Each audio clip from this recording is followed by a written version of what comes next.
CADers Presents AutoCAD Workshop 2022 তে তোমাদের স্বাগত। আজকে আমরা ডে 4 CW03টি করার চেষ্টা করব। প্রথমে আমরা 10 মিমি রেডিয়াসের এই বৃত্তটি আঁকবো, এরপর আমরা 80 মিমি রেডিয়াসের এই বৃত্তচাপটি অঙ্কন করব। তারপর আমরা 170 মিমি দৈর্ঘ্যের দুটি লাইন ড্র করব। এরপর আমরা 5 মিমি রেডিয়াসের ফিলেট গুলো নিব। অতঃপর অ্যারের মাধ্যমে এবং রেক্ট্যাঙ্গুলার কমান্ডের মাধ্যমে আমরা এই রেক্ট্যাঙ্গল গুলো যেগুলো ছোট ছোট তিনটি এদিকে আরো যে 20 মিমি দৈর্ঘ্য এবং 3 মিমি প্রস্থের রেক্ট্যাঙ্গেল এবং আরো যে যতগুলো রেক্ট্যাঙ্গেল আছে সেগুলো আঁকবো। এরপরে আমরা এই শেপ গুলো আঁকার চেষ্টা করব। তারপর আমরা এদিক থেকে 5 মিমি রেডিয়াসের একটি ফিলেট আঁকবো।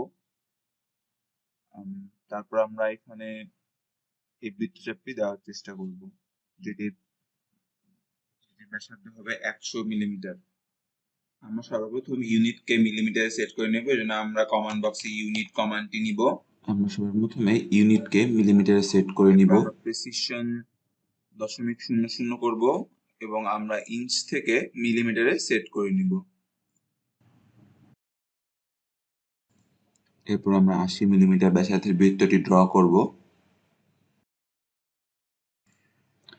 এরপর বৃত্তটি থেকে কিছু দূরে আমরা দুটি লাইন টানবো, যাতে দৈর্ঘ্য হবে 60 মিমি।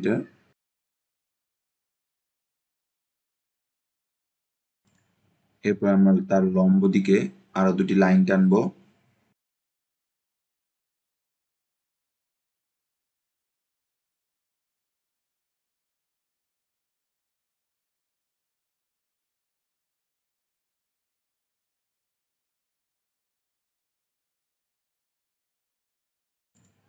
অপ্রয়োজনীয় অংশগুলো ট্রিম কমান্ডের মাধ্যমে আমরা বাদ দিয়ে দিব।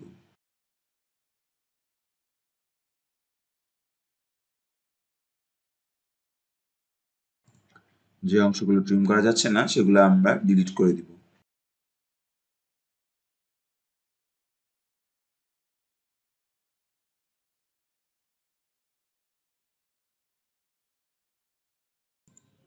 এবার আমরা লাইন দুটোকে ডিলিট করে দিব এবং নতুন লাইন টানবো, যেগুলোর দৈর্ঘ্য হবে 170 মিমি।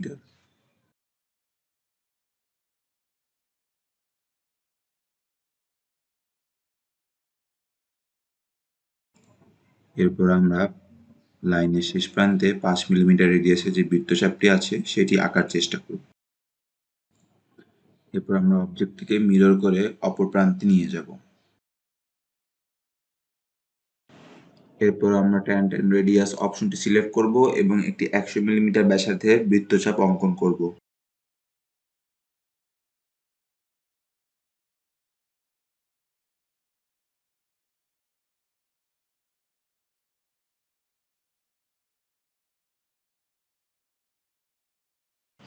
পূর্বের ন্যায় ট্রিম অপশনটি ব্যবহার করে অপ্রয়োজনীয় অংশগুলো আমরা বাদ দিয়ে দিব।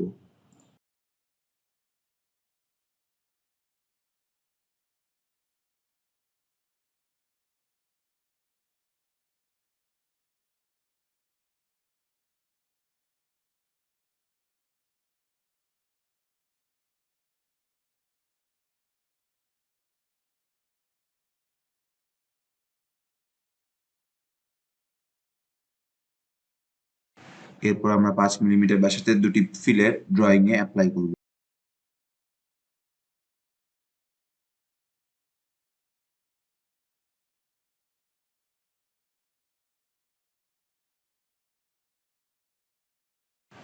এরপর মাঝের 10 মিমি রেডিয়াসের বৃত্তটি ড্র করব।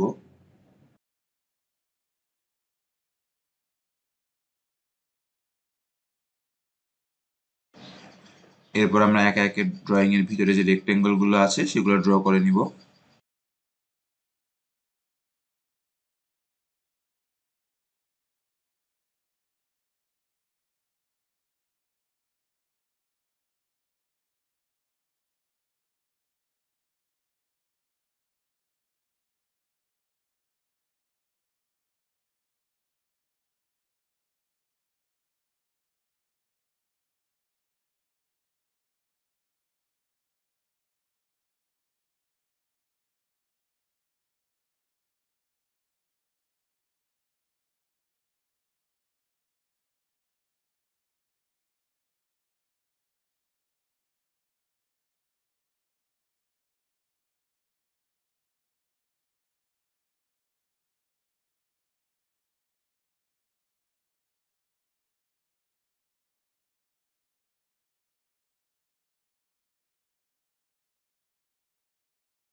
এরপর আমরা মিরর কমান্ডটি ব্যবহার করব এবং অপর পাশেও সবগুলো রেক্ট্যাঙ্গেল ড্র করে নিব।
পরবর্তী ধাপে আমরা ডাইমেনশনগুলো দেওয়া শুরু করব।